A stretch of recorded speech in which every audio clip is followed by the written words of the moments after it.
세계화라는 거대한 돛을 달고 순항하던 글로벌 경제의 시계가 멈춰 섰습니다. 한때 번영을 약속했던 자유무역의 바다는 이제 보호무역과 자국 우선주의라는 거친 파도가 휘몰아치는 격전지로 변모했습니다. 그 중심에는 세계 경제의 양대 산맥, 미국과 중국이 있습니다. 단순히 관세를 주고받던 무역 갈등을 넘어 이제는 반도체, 배터리 등 첨단 산업의 패권과 글로벌 공급망을 무기화하는 전면적인 신냉전 시대가 도래했습니다.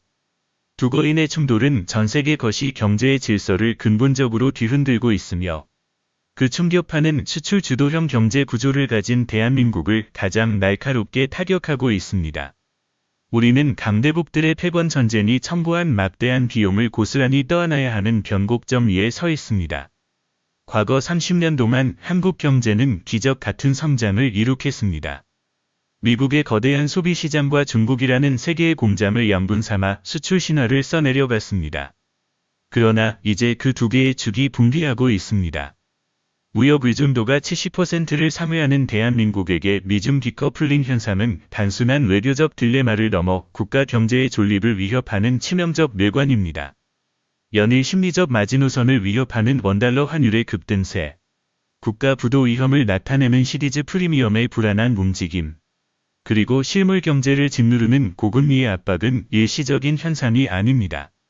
이는 한국 경제를 지탱하던 구조적 기반이 흔들리고 있음을 알리는 섬뜩한 경고음입니다. 더욱 뼈아픈 것은 우리에게 주어졌던 경제 체질을 개선할 수 있었던 골든타임이 속절없이 지나갔다는 사실입니다. 막대한 유동성 파티에 취해 부동산이라는 자산 거품에 몰두하는 동안 글로벌 공급망 재편이라는 거대한 해일이 들이닥쳤습니다.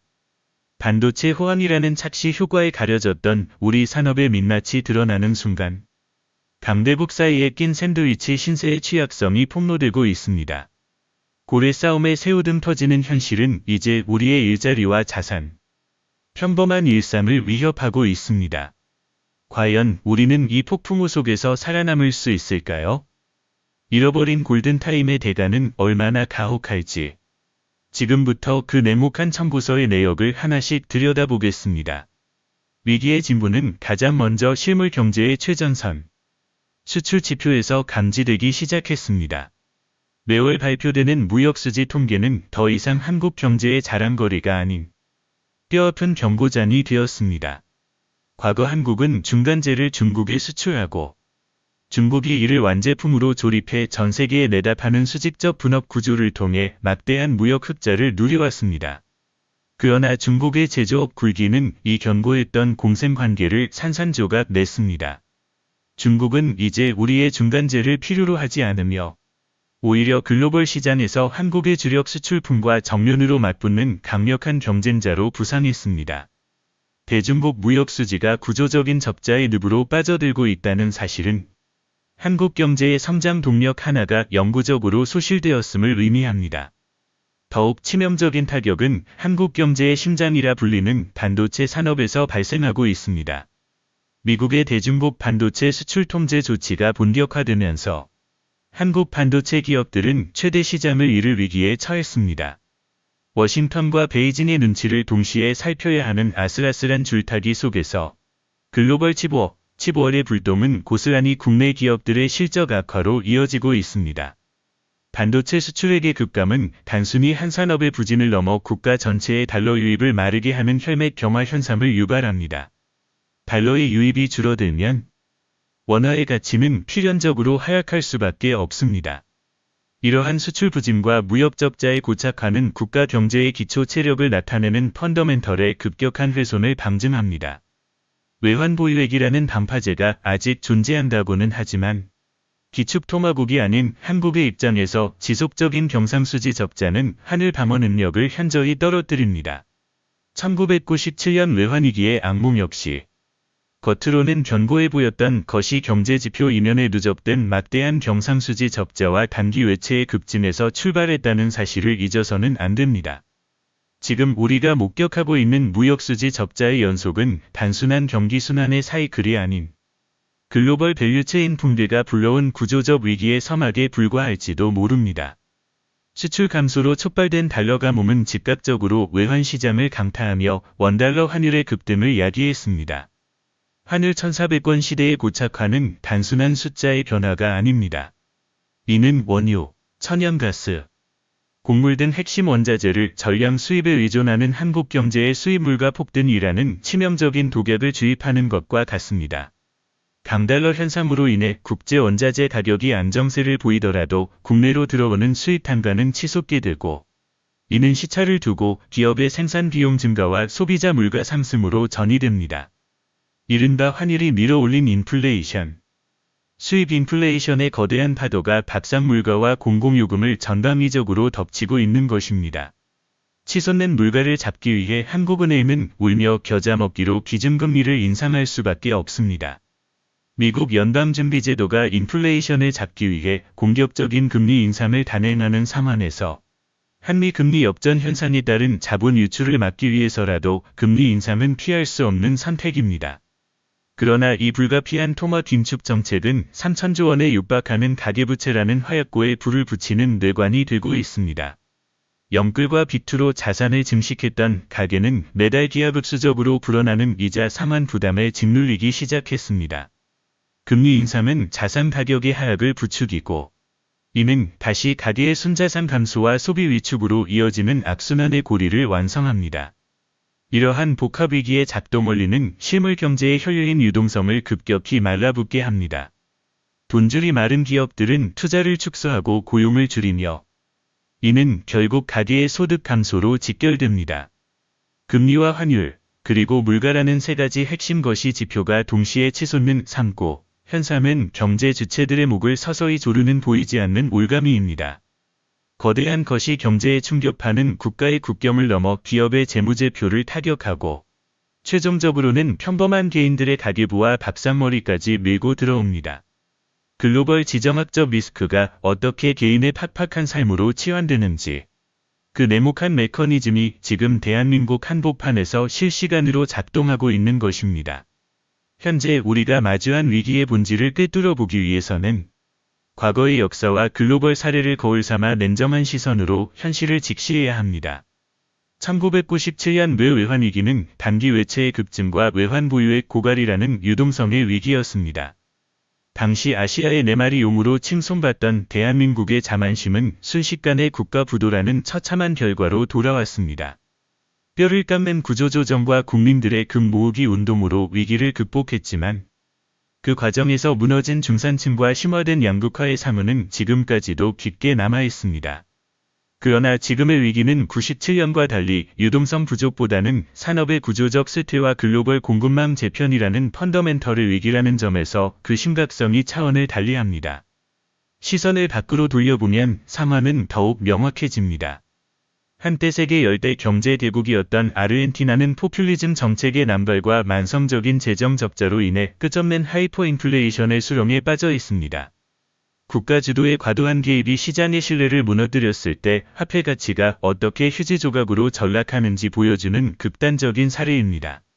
또한 남유럽 경제 위기의 진원지였던 그리스는 방만한 재정 운용과 국가 부채의 급진이 초래한 참혹한 결말을 상기시켜줍니다. 과도한 복지와 비대해진 공공부문은 국가의 성장 동력을 갉아먹었고, 외부 충격이 가해졌을 때 경제 시스템 전체가 속절없이 무너져 내렸습니다. 최근 튀르키예와 베네수엘라의 사례 역시 우리에게 시사하는 바가 큽니다.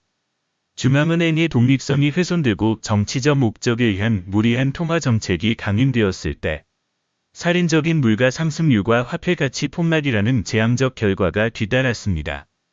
이들 국가의 공통점은 경제의 구조적 모순을 덮어둔 채 빚으로 연명하거나 정치적 논리가 경제 논리를 압도했다는 사실입니다.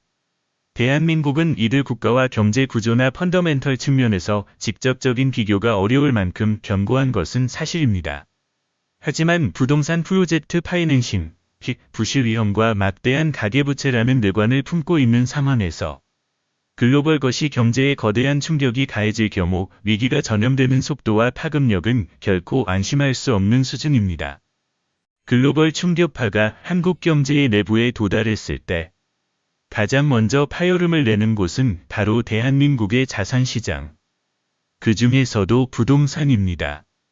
지난 수년간 이어진 초저금리 시대는 부동산 불패라는 맹신을 낳았고 영혼까지 끌어모은 대출은 집값 폭등의 연료가 되었습니다. 그러나 거대한 금리의 역습은 이 견고해 보이던 모래섬을 밑바닥부터 흔들고 있습니다. 기준금리 인상에 연동된 주택담보대출 금리가 가파르게 치솟으면서 가계의 이자 상환 부담은 임계점을 넘어서고 있습니다. 매월 벌어들이는 소득의 절반 이상을 원리금 상환에 쏟아부어야 하는 하우스푸어의 전락은 빚으로 쌓아올린 자산 거품이 붕괴하는 전형적인 신호입니다. 부동산 시장의 침체는 단순히 아파트 가격의 하락을 의미하지 않습니다. 이는 실물 경제 전반으로 전이되는 연쇄 부도 시나리오의 담화세입니다. 특히 부동산 프로젝트 파이낸싱, 이른바 외대출의 부실 우려는 제2금융권을 넘어 전체 금융 시스템을 위협하는 뇌관으로 작용하고 있습니다. 미분양 주택이 속출하고 건설사의 자금줄이 막히면 이들에게 자금을 댄 저축은행, 증권사 등 금융기관들이 직격탄을 맞게 됩니다.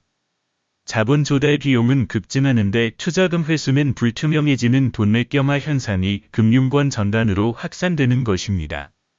이는 2008년 글로벌 금융위기 당시 미국 서브프라임 모기지 사태가 촉발했던 시스템 리스크의 축소판이 한국에서 재현될 수 있다는 두려움을 증폭시킵니다. 더욱 암울한 것은 이러한 자산시장의 충격이 결국 내수 소비의 붕괴로 이어진다는 점입니다. 가계는 치솟는 이자를 갚기 위해 가장 먼저 지갑을 닫습니다.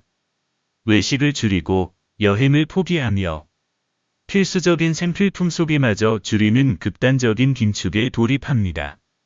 소비의 실종은 자영업자들의 연쇄 도산과 내수 기업들의 실적 악화로 직결되며 이는 다시 고용 한파와 소득 감소라는 악순환의 굴레를 완성합니다. 미중 패권 전쟁이라는 거대한 외부의 충격이 수만 킬로미터 떨어진 한국의 평범한 가정집 식탁 위 반찬 가짓수를 줄이고 골목 상권의 불을 끄게 만드는 냉혹한 경제의 나비 효과가 본격적으로 시작된 것입니다. 우리는 지금 부채의 바다에서 허우적대며 다가오는 거대한 폭풍우를 맨몸으로 맞이하고 있습니다. 가게가 눈덩이처럼 불어나는 이자와 싸우는 동안 대한민국의 산업 생태계를 지탱하는 기업들 역시 생존의 기로에 섰습니다. 금리, 환율, 물가가 동시에 치솟는 삶고 예 혹독한 겨울은 특히 자본력이 취약한 중소기업과 한계기업들에게 사형 선고와도 같습니다. 원자재 수입 비용은 기하급수적으로 늘어나는 데 반해 내수 침체와 글로벌 수요 둔화로 인해 제품 가격에 이를 온전히 반영하지 못하면서 기업들의 채산성은 급격히 악화되고 있습니다. 영업이익으로 이자조차 감당하지 못하는 이른바 좀비 기업들의 비율이 급증하고 있다는 사실은 한국 경제의 기초 체력이 이미 심각하게 훼손되었음을 보여주는 적나라한 지표입니다. 이러한 한계 기업들의 연쇄 부도 위험은 단순히 개별 기업의 몰락으로 끝나지 않습니다.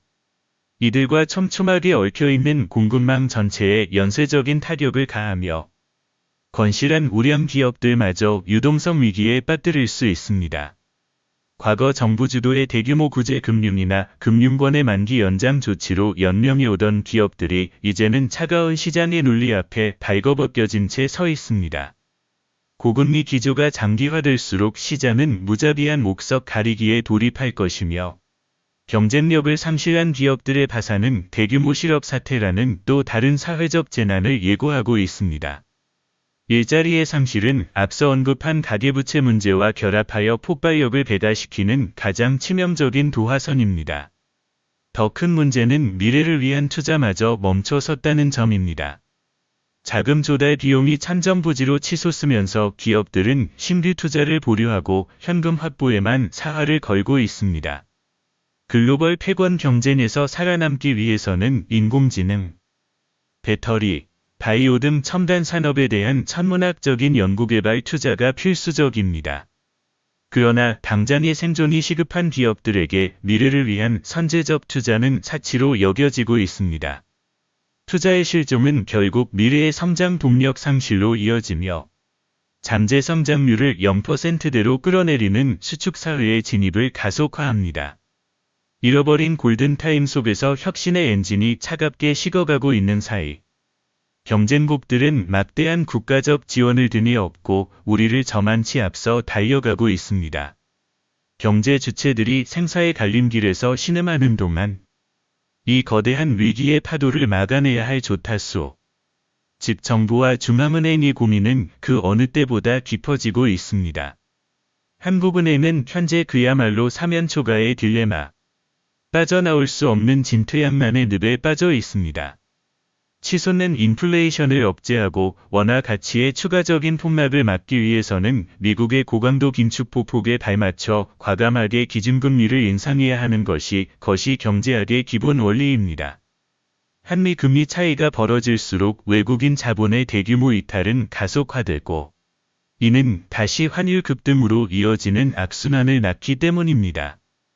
그러나 앞서 살펴본 바와 같이 선제적이고 파격적인 금리 인상은 한국 경제의 가장 약한 고리인 3,000조 원 규모의 가계부채라는 시한폭탄의 뇌관을 직접적으로 건드리는 행위입니다. 나아가 부동산 프로젝트 파이낸싱, 의 부실을 전면적으로 촉발하여 제2금융권을 넘어선 금융 시스템 전체를 마비시킬 수 있는 치명적인 독배와도 같습니다. 물가 안정이라는 통화 정책의 본원적 목표와 금융 시스템의 보존이라는 현실적 과제 사이에서 중앙은행은 양립하기 어려운 딜레마에 갇혀 좁고 아슬아슬한 외줄타기를 강요받고 있는 것입니다. 한쪽으로 조금만 균형을 잃어도 실물 경제 전체가 참길랑 떨어지로 추락할 수 있는 절체절명의 위기 상황입니다. 일각에서는 통화 정책의 명확한 방향성을 상실한 채 시장의 눈치만 살피며 소폭의 금리 조정만을 이어가는 미온적인 처방이 오히려 시장의 불확실성을 키우고 위기 극복의 골든타임을 허비하고 있다고 지적합니다. 1997년 외환위기 당시 정책당국의 초기 오판과 안일한 대응이 국가 부도라는 처참한 결과를 초래했던 뼈아픈 교훈을 상기해 본다면 현재 한국은행이 마주한 이 지독한 딜레마는 단순한 금리 결정의 문제를 넘어 대한민국 경제의 명운을 가를 중차대한 시험대임을 알 수 있습니다. 환율 방어와 물가 안정이라는 두 마리 토끼를 쫓기 위해 결국 누군가는 피눈물 나는 구조조정과 파산이라는 가혹한 비용을 지불해야만 하는 냉혹한 현실이 다가오고 있습니다. 중앙은행이 통화 정책의 딜레마에 갇혀 제 기능을 발휘하지 못할 때 시장의 시선은 자연스럽게 정부의 재정 정책으로 쏠리게 됩니다. 과거 경제위기 때마다 정부는 대규모 추가 경정 예산을 편성하고 재정 지출을 늘려 얼어붙은 경기를 부양하는 이른바 구원투수 역할을 자처해왔습니다. 침체된 내수를 짐작하고 일자리를 창출하며 한계에 몰린 취약계층을 보호하기 위해 국가의 곳간을 여는 것은 전통적인 위기 극복의 공식이었습니다. 그러나 작금의 현실은 정부마저 두 손이 묶여있는 형국입니다. 팬데믹 사태를 거치며 막대한 지원금을 쏟아부은 대가로 국가 채무는 1,000조 원을 훌쩍 넘어섰고 와 대비 국가 채무 비율은 사상 최고치를 경신하며 재정 건전성에 심각한 경고등이 켜졌기 때문입니다. 기축통화국이 아닌 한국의 입장에서 국가 부채의 급증은 국가 신용등급 하락과 외국인 투자 자본의 이탈을 부추기는 또 다른 뇌관이 될 수 있습니다. 더군다나 고물가가 지속되는 인플레이션 국면에서 정부가 섣불리 돈을 푸는 확장 재정 정책을 펼칠 경우 이는 중앙은행의 긴축 정책과 정면으로 충돌하여 물가 상승에 기름을 붓는 최악의 엇박자를 낳게 됩니다. 브레이크와 가속 페달을 동시에 밟는 꼴이 되어 거시 경제의 불안정성만 걷잡을 수 없이 증폭시키는 결과를 초래하는 것입니다. 결국 정부는 섣부른 경기 부양 대신 건전 재정이라는 기조 아래 허리띠를 졸라매야만 하는 고육지책을 선택할 수밖에 없습니다. 이는 위기의 직격탄을 맞고 있는 자영업자와 중소기업, 그리고 한디 상황에 내몰린 저소득층을 위한 사회적 안전망이 심각하게 약화될 수밖에 없음을 시사합니다. 국가가 방패막이가 되어주지 못하는 각자 도생의 잔혹한 경기 침체기, 이른바 스태그플레이션의 그림자가 짙게 드리운 가운데 경제 주체들은 오롯이 스스로의 힘으로 이 혹독한 경제의 겨울을 버텨내야 하는 벼랑 끝으로 내몰리고 있습니다. 과거처럼 빚을 내어 위기를 덮는 식의 손쉬운 미봉책은 더 이상 작동하지 않으며 고통스러운 체질 개선 없이는 이 수렁에서 결코 벗어날 수 없습니다. 통화 정책과 재정 정책이라는 거시 경제의 두 가지 핵심 무기가 모두 무력화된 상황에서 대한민국 경제가 선택할 수 있는 유일하고도 근본적인 해법은 바로 뼈를 깎는 구조개혁뿐입니다. 그러나 우리는 안타깝게도 이 구조개혁을 단행할 수 있었던 천금 같은 골든타임을 이미 수차례나 놓쳐버렸습니다.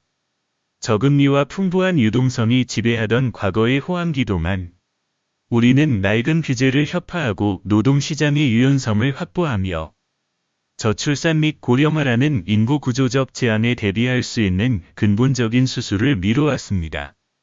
고통이 수반되는 개혁 대신 단기적인 포퓰리즘 정책과 빚으로 쌓아올린 자산시장의 거품에 취해 구조적 모순을 철저히 외면했던 것입니다.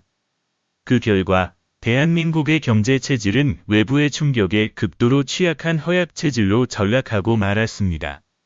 글로벌 공급망이 미국과 중국을 중심으로 블록화되는 신냉전의 거대한 지각 변동 속에서 과거의 수출 주도형 성장 모델은 수명을 다해가고 있습니다. 반도체, 자동차 등 몇몇 주력 산업에만 과도하게 의존하는 기형적인 산업 구조는 특정 국가나 섹터의 리스크가 국가 경제 전체를 흔드는 치명적 아킬레스건이 되었습니다. 진정한 위기는 눈에 보이는 환율이나 주가의 하락이 아니라 위기를 극복할 수 있는 국가 차원의 리더십과 사회적 합의의 실종에 있습니다. 노동, 교육, 연금이라는 세대 구조 개혁은 정치적 이해관계와 기득권의 강력한 저항에 부딪혀 한 걸음도 나아가지 못한 채 공회전만 거듭하고 있습니다. 이에 당사자들 간의 양보와 타협이 절실한 시점이지만 극단적으로 분열된 사회적 갈등은 위기 대응 역량을 현저히 갉아먹고 있습니다. 결국 미중 패권 전쟁이라는 외부의 청구서는 우리가 오랫동안 방치했던 내부의 구조적 적폐와 결합하여 최악의 시너지 효과를 내고 있는 셈입니다. 잃어버린 골든타임의 대가는 혹독합니다. 낡은 성장 공식을 폐기하고 새로운 시대에 걸맞은 체질 개선을 이뤄내지 못한다면 대한민국은 중진국 함정으로의 추락이라는 비극적 결말을 피할 수 없을 것입니다.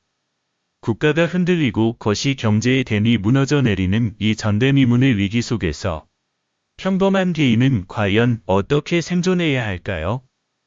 생존을 위한 가장 첫 번째 전제 조건은 막연한 낙관론을 버리고 지금 우리가 처한 경제적 현실을 네모카리만치 객관적으로 직시하는 것입니다.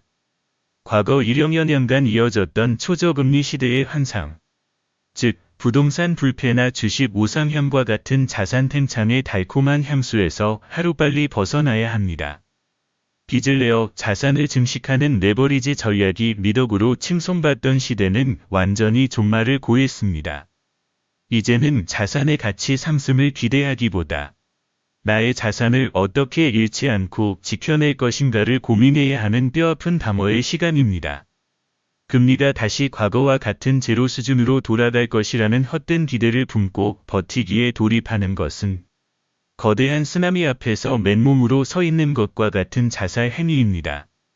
고금리, 고물가, 고환율이라는 삼고시대가 일시적인 충격이 아니라 새로운 경제적 표준, 즉 뉴노멀로 자리 잡고 있다는 사실을 뼈저리게 인정해야만 합니다.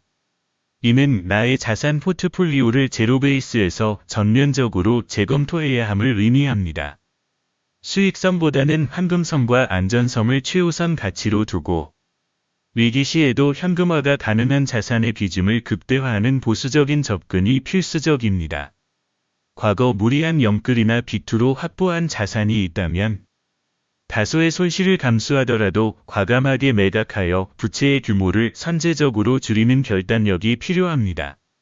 당장의 손실 확정이 고통스럽겠지만 이는 기하급수적으로 불어나는 이자의 폭탄으로부터 나와 가족의 재무적 붕괴를 막아줄 유일한 탈출구입니다. 또한 실물 자산 가치 하락에 대비하여 인플레이션을 방어할 수 있는 금이나 달러와 같은 안전자산으로의 다변화도 진지하게 고려해야 합니다. 거시 경제의 겨울은 생각보다 길고 춥게 이어질 수 있습니다. 이 혹독한 계절을 버텨내기 위해서는 그 어떤 화려한 투자 기법보다 빚의 무게를 덜어내고 몸집을 가볍게 하여 최악의 시나리오를 대비하는 생존 본능이 그 어느 때보다 절실한 시점입니다. 자산 시장의 재편과 부채 축소라는 방어적 전략만으로는 이 장기적인 경제 침체를 온전히 견뎌낼 수 없습니다.